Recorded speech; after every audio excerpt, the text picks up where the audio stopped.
Hello guys, ito na yung moderation assist na pinangako ko sa akin live kahapon. Ang inad ko po dito ay yung 7. Ayan, nag-add po ako ng edit criteria na 7 po yung pinasok ko dito sa aking moderation assist.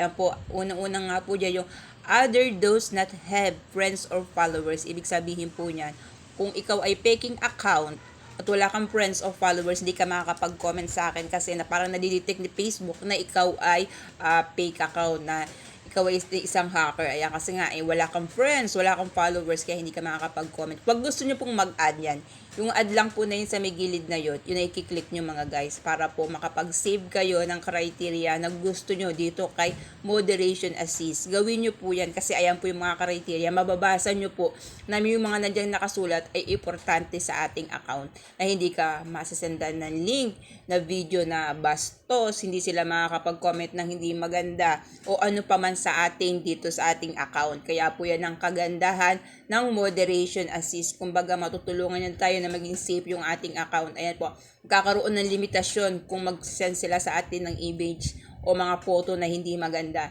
Kaya po kayo ay hindi nyo pa na set up yung edit criteria ng moderation assist. Ayan po, kung sakaling napanood nyo itong video ko, ayan gawin nyo na po para matulungan yung ating account na hindi tayo masend o ano pa mang pwedeng ipasok ng ibang tao na fake account. Thank you for watching. Sana po nakatulong.